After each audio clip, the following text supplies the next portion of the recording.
ओम शांति 14 मार्च 2026 प्रातः मुरली बाबा कहउछंती मिठे बच्चे एकमात्र बाबा ही नंबर 1 अभिनेता अटंती जे कि पतित मानको पावन करिवार अभिनय करुछंती। बाबांक भली अभिनय केही भी करि परिबे नाही। एकमात्र बाबा ही नंबर 1 अभिनेता अटंती जे कि पतित मानको पावन करिवार अभिनय करुछंती। बाबांक भली अभिनय केही भी करि परिबे नाही। प्रश्न सन्यासी मानकर जोग शारीरिक जोग अटे, आत्मिक जोग केवल बाबा ही सिखाई थांती किपरि? सन्यासी मानकर जोग शारीरिक जोग अटे, आत्मिक जोग केवल बाबा ही सिखाई थांती किपरि? उत्तर सन्यासी माने ब्रह्म तत्व सहित जोग लगाइबा सिखाई थांती। तेबे ताहा तो रहिबार स्थान, तेणु ताहा शारीरिक जोग होइगला। तत्व को तो सुप्रीम कुहा जाए नाही। तुमे माने सुप्रीम आत्मा को सहित जोग लगाउछ, तेणु तुमर जोग रूहानी जोग अटे। एही जोग केवल बाबा ही सिखाई पारिबे, अन्य केही भी सिखाई पारिबे नाही। काहींकिना सिए ही तुम मानकर आत्मिक पिता अटंती। गीत तू प्यार का सागर है। ओम शांति। पिला माने बहुत लोक ओम शांति कहउछंती, अर्थात सेमाने निजर आत्मार परिचय देउछंती, किंतु निजे ताहा बुझी पारु नाहंती। ओम शांतिर अनेक अर्थ बाहर करुछंती। केही कहउछंती ओम अर्थ भगवान, किंतु यह यथार्थ नुहे। एही आत्मा कहूछि ओम शांति। मो आत्मार स्वधर्म हेउछि शांति, सेथिपाई कहउछंती मु शांत स्वरूप। एहा मोर शरीर जहा द्वारा मु कर्म करुछि। केते सहज अटे, सेहीपरि बाबा मध्य कहउछंती ओम शांति। किंतु मु समस्तंकर पिता ओ बीज रूप हेबा कारणरू जेउ रचना रूपी कल्प वृक्ष रहिछि, ताहार आदि मध्य अंत को जानिछि। तुमे जे कौनसी वृक्ष को देखिले तार आदि मध्य अंत को जानिजिब। सही बीज तो हेउछि जड़, तेणु बाबा बुझाउछंती एहा कल्प वृक्ष अटे। एहार आदि मध्य अंत को तुमे जानी पारिब नाही। मु जानिछि। मोते ज्ञानर सागर बोली कहउछंती। मु तुमको आदि मध्य अंतर रहस्य बुझाउछि। एही नाटक जहाको तुमे ड्रामा बोली कहउछ, तार तुमे अभिनेता अट। बाबा कहउछंती मु मध्य अभिनेता अटे। पिला माने कहउछंती हे बाबा पतित पावन, अभिनेता होई आसी पतितंकु पावन कराओ। एबे बाबा कहउछंती मु मध्य अभिनय करुछि। मोर संगम समय रे ही अभिनय रहिछि। मोर शरीर मध्य नाही। मो एही शरीर द्वारा अभिनय करुछि। मोर नाम हेला शिव। पिला मानकु ही बुझाइबे ना। मांकड़ अथवा जीवजंतुंक पाई पाठशाला होई न थाई, किंतु बाबा कहउछंती एही 5 विकार थिबा जुगु चेहरा मनुष्यर हेले मध्य कर्तव्य मांकड़ सदृश अटे। पिला मानकु बाबा बुझाउछंती जे समस्ते तो निजको पतित कहउछंती, किंतु एकथा जानि नाहंती जे आमको किए पतित कराउछि ओ किए आसी पावन कराउछंती। पतित पावन किए? जहांकु डाकुछंती किछि हेले भी बुझी पारु नाहंती। एकथा मध्य जानि नाहंती जे आमे समस्ते अभिनेता। आमे आत्मा एही पोशाक धारण करी अभिनय करुछु। आत्मा परम धामरु आसी अभिनय करुछि। समस्त खेल भारत को नहीं तैयारी होइछि। भारत को पावन, भारत को पतित किए कला? रावण। गायन मध्य करुछंती जे रावणर राजत्व लंकारे थिला। बाबा हमको बेहद को नहीं जाउछंती। हे पिला माने एई सारा सृष्टि बेहद्र एक टापू अटे। ताहा छोट भूखंड जहाकु लंका कहा जाउछि। ଏହି ବେହଦ ଟାପୁରେ ରାବଣର ରାଜ୍ୟ ରହିଛି। ପ୍ରଥମେ ରାମ ରାଜ୍ୟ ଥିଲା, ଏବେ ରାବଣ ରାଜ୍ୟ ଚାଲିଛି। ପିଲାମାନେ କହୁଛନ୍ତି ବାବା ରାମ ରାଜ୍ୟ କେଉଁଠି ଥିଲା? ବାବା କହୁଛନ୍ତି ପିଲାମାନେ ତାହା ତ ଏହିଠାରେ ଥିଲା ନା, ଯାହାକୁ ସମସ୍ତେ ଚାହୁଁଛନ୍ତି। ତୁମେ ଭାରତବାସୀ ହିଁ ଆଦି ସନାତନ ଦେବୀ ଦେବତା ଧର୍ମର ଅଟ, ହିନ୍ଦୁ ଧର୍ମର ନୁହେଁ। ମଧୁର ଗେହ୍ଲା ସନ୍ତାନମାନେ ତୁମେ ହିଁ ପ୍ରଥମେ ଭାରତରେ ଥିଲ। ତୁମକୁ ସତ୍ୟଯୁଗରେ ରାଜ୍ୟ କିଏ ଦେଇଥିଲେ? ନିଶ୍ଚୟ ସ୍ୱର୍ଗ ସ୍ଥାପନକାରୀ ଈଶ୍ୱର ପିତା ହିଁ ଏହି ବର୍ଷା ବା ସମ୍ପତ୍ତି ଦେବେ। ବାବା ବୁଝାଉଛନ୍ତି କେତେ ଆତ୍ମା ଅନ୍ୟ ଧର୍ମକୁ ପରିବର୍ତ୍ତିତ ହୋଇ ଯାଇଛନ୍ତି।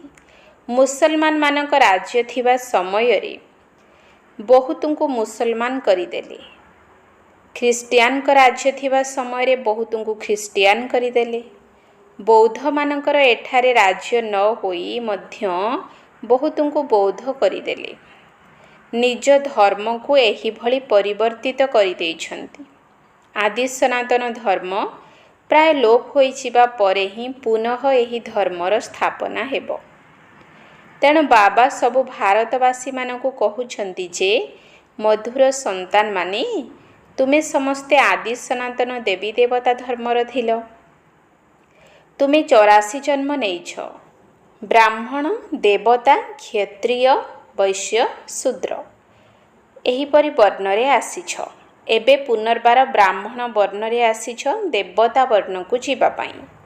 ଗାୟନ କରୁଛନ୍ତି ବ୍ରାହ୍ମଣ ଦେବତାୟ ନମଃ। ପ୍ରଥମେ ବ୍ରାହ୍ମଣମାନଙ୍କର ନାମ ନେଉଛନ୍ତି। ବ୍ରାହ୍ମଣମାନେ ହିଁ ଭାରତକୁ ସ୍ୱର୍ଗ କରିଥିଲେ।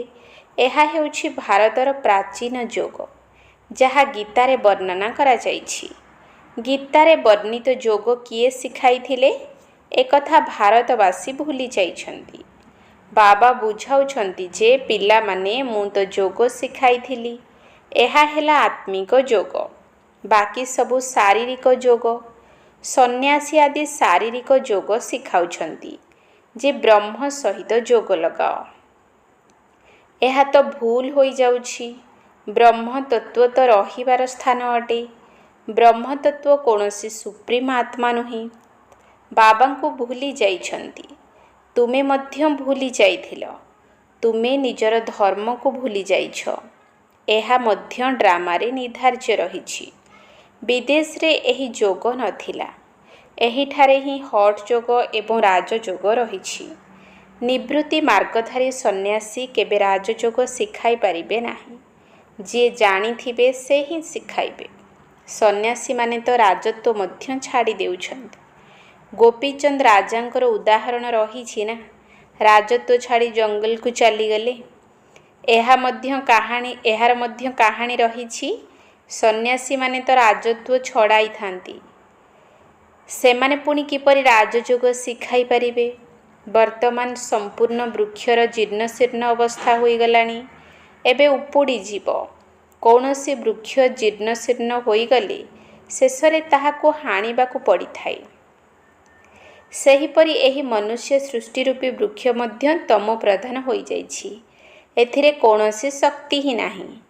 ଏହାର ନିଶ୍ଚୟ ବିନାଶ ହେବ। କିନ୍ତୁ ଏହା ପୂର୍ବରୁ ଏଠାରେ ଆଦି ସନାତନ ଦେବୀ ଦେବତା ଧର୍ମର ସ୍ଥାପନା କରିବାକୁ ପଡ଼ିବ। ସତ୍ୟଯୁଗରେ କେହି ଦୁର୍ଗତି ପ୍ରାପ୍ତ ଆତ୍ମା ରହିବେ ନାହିଁ। ଏମାନେ ବିଦେଶରେ ଯାଇ ଯୋଗ ଶିଖାଉଛନ୍ତି, କିନ୍ତୁ ତାହା ହେଉଛି ହଠ୍ ଯୋଗ। ଜ୍ଞାନ ବିଲକୁଲ ନାହିଁ। ଅନେକ ପ୍ରକାରର ହଠ୍ ଯୋଗ ରହିଛି। ଏହା ହେଉଛି ରାଜଯୋଗ। ଏହାକୁ ଆତ୍ମିକ ଯୋଗ କୁହାଯାଉଛି। ସେ ସବୁ ହେଉଛି ଶାରୀରିକ ଯୋଗ। ମନୁଷ୍ୟକୁ ଶିଖାଉଛନ୍ତି। ବାବା ସନ୍ତାନମାନଙ୍କୁ ବୁଝାଉଛନ୍ତି ଯେ ମୁଁ ତୁମକୁ ଥରେ ମାତ୍ର ଏହି ରାଜଯୋଗ ଶିଖାଉଛି।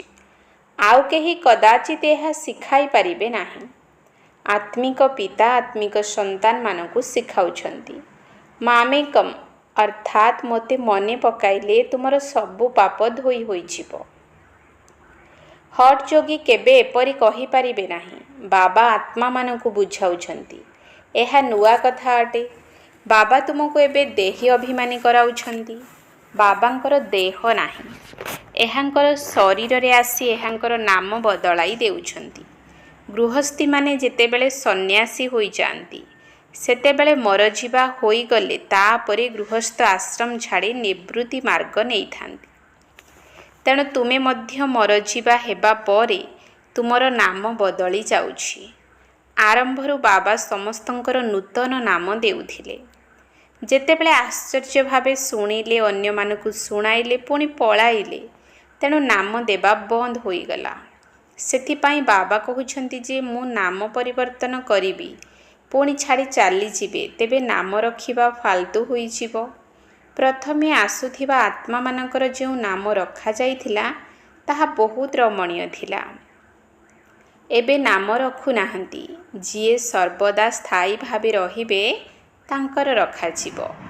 ବହୁତଙ୍କ ନାମ ରଖିଲେ, ପୁଣି ବାବାଙ୍କୁ ଛାଡ଼ପତ୍ର ଦେଇ ଚାଲିଗଲେ। ସେଥିପାଇଁ ଏବେ ନାମ ବଦଳାଉନାହାନ୍ତି। ବାବା ବୁଝାଉଛନ୍ତି ଯେ ଏହି ଜ୍ଞାନ ଖ୍ରୀଷ୍ଟିଆନମାନଙ୍କ ବୁଦ୍ଧିରେ ମଧ୍ୟ ପଶିବ। ଏତିକି ବୁଝିବେ ଯେ ଭାରତର ପ୍ରାଚୀନ ଯୋଗ ନିରାକାର ବାବା ହିଁ ଆସି ଶିଖାଇଥିଲେ। ବାବାଙ୍କୁ ମନେ ପକାଇବା ଦ୍ୱାରା ହିଁ ଆମର ପାପ ଭସ୍ମ ହୋଇଯିବ ଓ ଆମେ ନିଜ ଘରକୁ ଚାଲିଯିବୁ।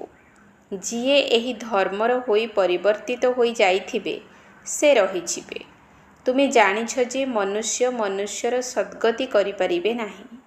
ଏହି ଦାଦା ମଧ୍ୟ ମନୁଷ୍ୟ ଅଟନ୍ତି। ଇଏ କହୁଛନ୍ତି ଯେ ମୁଁ କାହାର ସଦ୍ଗତି କରିପାରିବି ନାହିଁ। ଏକଥା ବାବା ଆମକୁ ଶିଖାଉଛନ୍ତି ଯେ ତୁମର ସଦ୍ଗତି ମଧ୍ୟ ବାବାଙ୍କୁ ମନେ ପକାଇବା ଦ୍ୱାରା ହେବ। ବାବା କହୁଛନ୍ତି, ହେ ଆତ୍ମାମାନେ, ମୋ ସହିତ ଯୋଗ ଲଗାଇଲେ ତୁମର ବିକର୍ମ ବିନାଶ ହେବ। ତୁମେ ପ୍ରଥମେ ସ୍ୱର୍ଣ୍ଣିମ ଯୁଗରେ ପବିତ୍ର ଥିଲ, ପୁଣି ଖାଦ ପଡ଼ିଗଲା। ପ୍ରଥମେ ଯେଉଁ ଦେବୀ ଦେବତାଙ୍କ ଆତ୍ମା 24 କ୍ୟାରେଟ୍ ସୁନା ସଦୃଶ ଥିଲା, ଏବେ ସେମାନେ ଲୌହ ଯୁଗରେ ଆସି ପହଞ୍ଚିଛନ୍ତି। ଏହି ଯୋଗ ତୁମକୁ କଳ୍ପ କଳ୍ପ ଶିଖିବାକୁ ପଡ଼ୁଛି। ତୁମେ ଜାଣିଛ ଯେ ଏଥିରେ ମଧ୍ୟ କେହି ପୂରା ଜାଣିଛନ୍ତି, କେହି କମ୍। କେହି ତ ସାଧାରଣ ଭାବେ ଦେଖିବାକୁ ଆସୁଛନ୍ତି ଯେ ଏଠାରେ କ'ଣ ଶିଖାଉଛନ୍ତି। ବ୍ରହ୍ମା କୁମାର କୁମାରୀମାନେ ଏତେ ଢେର ସନ୍ତାନ ରହିଛନ୍ତି। ନିଶ୍ଚୟ ପ୍ରଜାପିତା ବ୍ରହ୍ମା ଥିବେ ନା, ଯାହାଙ୍କର ଏତେ ସନ୍ତାନ ହୋଇଛନ୍ତି। ନିଶ୍ଚୟ କିଛି ହେଲେ ଯାଇ ତାଙ୍କୁ ପଚାରିବେ, ତୁମକୁ ପ୍ରଜାପିତା ବ୍ରହ୍ମାଙ୍କ ଠାରୁ କ'ଣ ମିଳୁଛି? ପଚାରିବା ଦରକାର ନା। କିନ୍ତୁ ଏତିକି ବି ବୁଦ୍ଧି ନାହିଁ। ବାବା ଏକଥା ସ୍ୱତନ୍ତ୍ର ରୂପେ ଭାରତ ପାଇଁ କହୁଛନ୍ତି। ଗାୟନ ମଧ୍ୟ ରହିଛି, ପଥର ବୁଦ୍ଧିରୁ ପାରସ ବୁଦ୍ଧି, ପାରସ ବୁଦ୍ଧିରୁ ପଥର ବୁଦ୍ଧି। ସତ୍ୟଯୁଗ ତ୍ରେତାରେ ପାରସ ବୁଦ୍ଧି ସ୍ୱର୍ଣ୍ଣିମ ଯୁଗ ଥିଲା, ପୁଣି ରୌପ୍ୟ ଯୁଗରେ 2 କଳା କମ୍ ହୋଇଗଲା। ସେଥିପାଇଁ ଚନ୍ଦ୍ରବଂଶୀ ନାମ ରହିଛି, କାହିଁକି ନା ଫେଲ୍ ହୋଇଗଲେ। ଏହା ମଧ୍ୟ ପାଠଶାଳା ଅଟେ। 33 ନମ୍ବରରୁ କମ୍ ହେଲେ ଫେଲ୍ ହେଉଛନ୍ତି। ରାମ, ସୀତା ଏବଂ ତାଙ୍କର ଡିନାୟଷ୍ଟି ସମ୍ପୂର୍ଣ୍ଣ ହୋଇନାହାନ୍ତି। ସେଥିପାଇଁ ସୂର୍ଯ୍ୟବଂଶୀ ହୋଇପାରିଲେ ନାହିଁ। ଫେଲ୍ ତ କେହି ହେବେ ନା, କାହିଁକି ନା ଏହି ପରୀକ୍ଷା ବହୁତ ବଡ଼। ଆଗରୁ ଗଭର୍ଣ୍ଣମେଣ୍ଟର ICS ବଡ଼ ପରୀକ୍ଷା ହେଉଥିଲା। ସମସ୍ତେ ପଢ଼ି ପାରୁନଥିଲେ। କୋଟିକରେ କେହି ବାହାରୁଥିଲେ। ଯଦି କେହି ଚାହୁଁଛନ୍ତି ଯେ ଆମେ ସୂର୍ଯ୍ୟବଂଶୀ ମହାରାଜା ମହାରାଣୀ ହେବୁ, ତେବେ ଏଥିରେ ବହୁତ ମେହନତ ଆବଶ୍ୟକ। ମମ୍ମା ବାବା ମଧ୍ୟ ଶ୍ରୀମତ ଆଧାରରେ ପଢ଼ୁଛନ୍ତି। ସେ ପ୍ରଥମ ନମ୍ବରରେ ପଢ଼ୁଛନ୍ତି। ପୁଣି ଯେଉଁମାନେ ମାତା ପିତାଙ୍କୁ ଅନୁସରଣ କରୁଛନ୍ତି, ସେ ତାଙ୍କ ସିଂହାସନରେ ବସିବେ। ସୂର୍ଯ୍ୟବଂଶୀ 8ଟି ଗଦି ଚାଲିବ। ଯେପରି ଏଡୱାର୍ଡ ଦି ଫାଷ୍ଟ, ଦି ସେକେଣ୍ଡ ଚାଲୁଛି, ସେହିପରି ହିଁ ଚାଲିବ। ତୁମର ସମ୍ପର୍କ ଏହି ଖ୍ରୀଷ୍ଟିଆନମାନଙ୍କ ଠାରୁ ମଧ୍ୟ ଅଧିକ। ଖ୍ରୀଷ୍ଟିଆନମାନେ ଭାରତର ରାଜତ୍ୱ ଛଡ଼ାଇ ନେଇଥିଲେ। ଭାରତରୁ ଅସରନ୍ତି ଧନ ନେଇଗଲେ। ତେବେ ବିଚାର କର, ସତ୍ୟ ଯୁଗରେ କେତେ ଅସରନ୍ତି ଧନ ଥିଲା। ତାହା ତୁଳନାରେ ତ ଏଠାରେ କିଛି ବି ନାହିଁ। ସେଠାରେ ସବୁ ଖଣି ଭରପୁର ହୋଇଯିବ। ଏବେ ତ ସବୁ ଜିନିଷର ଖଣି ଖାଲି ହୋଇଯାଉଛି। ପୁଣି ଚକ୍ରର ପୁନରାବୃତ୍ତି ହେଲେ ସବୁ ଖଣି ଭର୍ତ୍ତି ହୋଇଯିବ। ମଧୁର ସନ୍ତାନମାନେ, ତୁମେ ଏବେ ରାବଣ ଉପରେ ବିଜୟ ପ୍ରାପ୍ତ କରି ରାଜତ୍ୱ ନେଉଛ। ପୁଣି ଅଧାକଳ୍ପ ପରେ ଏହି ରାବଣ ଆସିବ ଏବଂ ତୁମେ ରାଜତ୍ୱ ହରାଇଦେବ। ଏବେ ତୁମେ ଭାରତବାସୀ କଉଡ଼ି ତୁଲ୍ୟ ହୋଇଯାଇଛ। ମୁଁ ତୁମକୁ ହୀରା ତୁଲ୍ୟ କରାଇଥିଲି, ରାବଣ ତୁମକୁ କଉଡ଼ି ତୁଲ୍ୟ କରିଦେଇଛି। ବୁଝୁନାହାନ୍ତି ଯେ ଏହି ରାବଣ କେବେ ଆସିଥିଲା, ଆମେ କାହିଁକି ତାକୁ ଜଳାଉଛୁ। କହୁଛନ୍ତି ଏହି ରାବଣ ତ ପରମ୍ପରାରୁ ଚାଲି ଆସୁଛି। ବାବା ବୁଝାଉଛନ୍ତି ଯେ ଅଧାକଳ୍ପ ପରେ ପୁନଃ ରାବଣ ରାଜ୍ୟ ଆରମ୍ଭ ହେଉଛି। ବିକାରୀ ହେବା କାରଣରୁ ନିଜକୁ ଦେବୀ ଦେବତା କହିପାରୁନାହାନ୍ତି। ବାସ୍ତବରେ ତୁମେ ଦେବୀ ଦେବତା ଧର୍ମର ଥିଲ, ତୁମ ପରି ସୁଖ ଆଉ କେହି ଦେଖି ନାହାନ୍ତି। ସବୁଠାରୁ ଅଧିକ ଗରିବ ମଧ୍ୟ ତୁମେ ହୋଇଛ। ଅନ୍ୟ ଧର୍ମାବଲମ୍ବୀଙ୍କର ସଂଖ୍ୟା ପରେ ବୃଦ୍ଧି ହେଉଛି। ଖ୍ରୀଷ୍ଟ ଆସିବା ସମୟରେ ବହୁତ କମ୍ ଆତ୍ମା ଥିଲେ। ସେମାନଙ୍କର ଅଧିକ ଅନୁଗାମୀ ହେଲେ ହିଁ ରାଜ୍ୟ କରିବେ। ତୁମକୁ ତ ପ୍ରଥମେ ରାଜତ୍ୱ ମିଳୁଛି। ଏସବୁ ତ ଜ୍ଞାନର କଥା। ବାବା କହୁଛନ୍ତି, ହେ ଆତ୍ମାମାନେ, ମୋତେ ମନେ ପକାଅ, ଅଧାକଳ୍ପ ତୁମେ ଦେହ ଅଭିମାନୀ ହୋଇ ରହିଛ, ଏବେ ଦେହୀ ଅଭିମାନୀ ହୁଅ। ଘଡ଼ିକୁ ଘଡ଼ି ଏହା ଭୁଲି ଯାଉଛ, କାହିଁକିନା ଅଧାକଳ୍ପର ପାପ ରହିଛି। ବର୍ତ୍ତମାନ ତୁମେ ବ୍ରାହ୍ମଣ ହେଉଛ ଚୁଟି। ତୁମେ ହିଁ ସବୁଠାରୁ ଶ୍ରେଷ୍ଠ। ସନ୍ନ୍ୟାସୀ ବ୍ରହ୍ମ ସହିତ ଯୋଗ ଲଗାଉଛନ୍ତି, କିନ୍ତୁ ଏହାଦ୍ୱାରା ବିକର୍ମ ବିନାଶ ହେବ ନାହିଁ।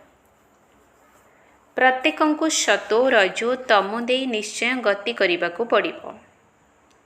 ମଝିରେ କେହି ହେଲେ ଘରକୁ ଫେରିଯାଇ ପାରିବେ ନାହିଁ। ସମସ୍ତେ ତମ ପ୍ରଧାନ ହୋଇଗଲା ପରେ ବାବା ଆସି ସମସ୍ତଙ୍କୁ ସତୋ ପ୍ରଧାନ କରାଉଛନ୍ତି, ଅର୍ଥାତ୍ ସମସ୍ତଙ୍କର ଜ୍ୟୋତି ଜାଗ୍ରତ ହୋଇଯାଉଛି। ପ୍ରତ୍ୟେକ ଆତ୍ମାଙ୍କୁ ନିଜସ୍ୱ ଅଭିନୟ ମିଳିଛି। ତୁମେ ହିରୋ ହିରୋଇନ୍ ପାର୍ଟଧାରୀ ଅଟ। ତୁମେ ଭାରତବାସୀ ସବୁଠାରୁ ଶ୍ରେଷ୍ଠ ଅଟ, ଯିଏକି ରାଜ୍ୟ ନେଇ ପୁଣି ହରାଉଛ। ଆଉ କେହି ରାଜ୍ୟ ନେଉନାହାନ୍ତି, ସେମାନେ ବାହୁବଳ ଦ୍ୱାରା ରାଜ୍ୟ ନେଉଛନ୍ତି। ବାବା ବୁଝାଉଛନ୍ତି, ଯିଏ ବିଶ୍ୱର ମାଲିକ ଥିଲେ ସେ ହିଁ ହେବେ। ତେଣୁ ବାସ୍ତବ ରାଜଯୋଗ ବାବାଙ୍କ ବ୍ୟତୀତ କେହି ଶିଖାଇ ପାରିବେ ନାହିଁ। ଯାହା ଶିଖାଉଛନ୍ତି ତାହା ଅଯଥାର୍ଥ ଯୋଗ ଅଟେ। ଘରକୁ ତ କେହି ହେଲେ ଫେରି ଯାଇପାରିବେ ନାହିଁ। ବର୍ତ୍ତମାନ ଅନ୍ତ ସମୟ। ସମସ୍ତେ ଦୁଃଖରୁ ମୁକ୍ତ ହେଉଛନ୍ତି, ପୁଣି କ୍ରମାନ୍ୱୟରେ ଆସିବେ। ପ୍ରଥମେ ସୁଖ ପରେ ଦୁଃଖ ଦେଖିବାକୁ ପଡ଼ିବ। ଏସବୁ ବୁଝିବାର କଥା ଅଟେ। କୁହାଯାଏ, ହାତରେ କାମ କର, ହୃଦୟରେ ପ୍ରଭୁଙ୍କୁ ସ୍ମରଣ କର। କାମ କରିଚାଲ ଏବଂ ବୁଦ୍ଧିଯୁଗ ବାବାଙ୍କ ସହିତ ରହୁ। ତୁମେ ଆତ୍ମାମାନେ ଜଣେ ପ୍ରେମିକଙ୍କର ପ୍ରେମିକା ଅଟ। ବର୍ତ୍ତମାନ ସେହି ପ୍ରେମିକ ଆସିଛନ୍ତି। ସବୁ ଆତ୍ମାମାନଙ୍କୁ ଗୁଲଗୁଲ ଫୁଲ ଭଳି ପବିତ୍ର କରି ନେଇଯିବେ।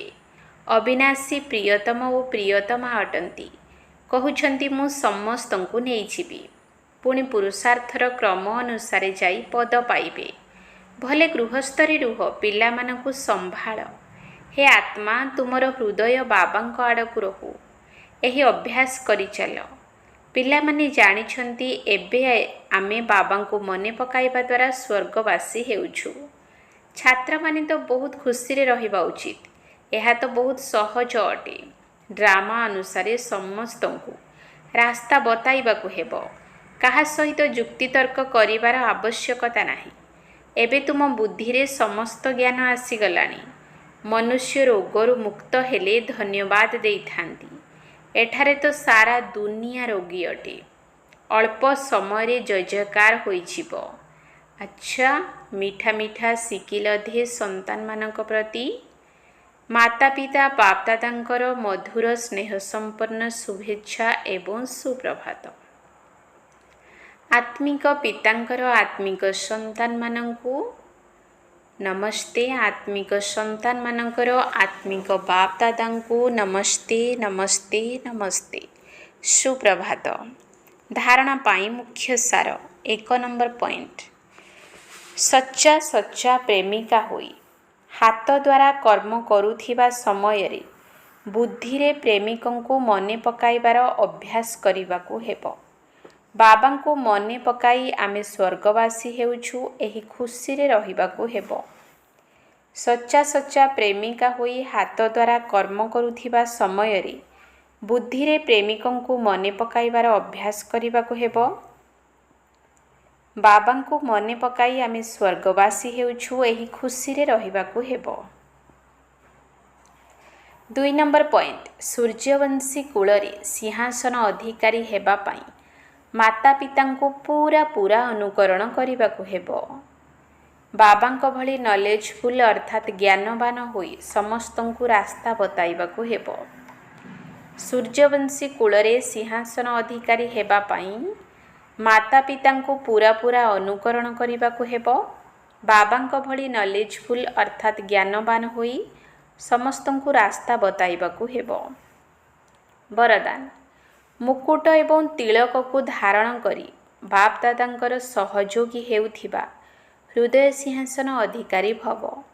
ମୁକୁଟ ଏବଂ ତିଳକକୁ ଧାରଣ କରି ବାପ ଦାଦାଙ୍କର ସହଯୋଗୀ ହେଉଥିବା ହୃଦୟ ସିଂହାସନ ଅଧିକାରୀ ଭବ। ଯେତେବେଳେ କେହି ବି ସିଂହାସନ ଉପରେ ବସିଥାନ୍ତି ସେତେବେଳେ ତିଳକ ଏବଂ ମୁକୁଟ ତାଙ୍କର ପ୍ରତୀକ ହୋଇଥାଏ।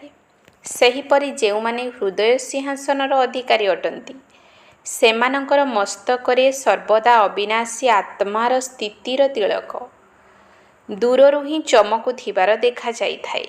ସର୍ବ ଆତ୍ମାଙ୍କ ପ୍ରତି କଲ୍ୟାଣର ଶୁଭ ଭାବନା ସେମାନଙ୍କର ନୟନରେ ଏବଂ ମୁଖମଣ୍ଡଳରେ ଦେଖାଯାଇଥାଏ। ସେମାନଙ୍କର ସଂକଳ୍ପ ବଚନ ଏବଂ କର୍ମ ବାବାଙ୍କ ସମାନ ହୋଇଯାଇଥାଏ। ସ୍ଲୋଗାନ ଯୋଗକୁ ସରଳ ବା ସହଜ କରିବା ପାଇଁ ସରଳତାର ଗୁଣକୁ ଧାରଣ କର। ନିଜର ସଂସ୍କାର ଗୁଡ଼ିକୁ ସରଳ କରିଦିଅ। ଯୋଗକୁ ସରଳ ବା ସହଜ କରିବା ପାଇଁ ସରଳତାର ଗୁଣକୁ ଧାରଣ କର।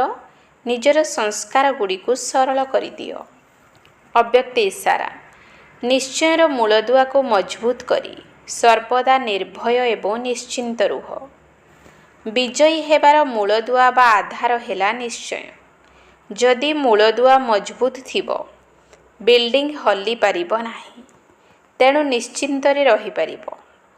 କିନ୍ତୁ କେବଳ ବାବାଙ୍କ ଉପରେ ନିଶ୍ଚୟ ନୁହେଁ, ନିଜ ଉପରେ ମଧ୍ୟ ନିଶ୍ଚୟ ଏବଂ ଡ୍ରାମା ଉପରେ ମଧ୍ୟ ନିଶ୍ଚୟ ରହିବା ଦରକାର। ବାହା ଡ୍ରାମା ବାହା ଯଦି ଡ୍ରାମା ଉପରେ ନିଶ୍ଚୟ ରହିଥିବ ତେବେ ଅକଲ୍ୟାଣର କଥା ମଧ୍ୟ କଲ୍ୟାଣରେ ପରିବର୍ତ୍ତିତ ହୋଇଯିବ। ଓମ୍ ଶାନ୍ତି।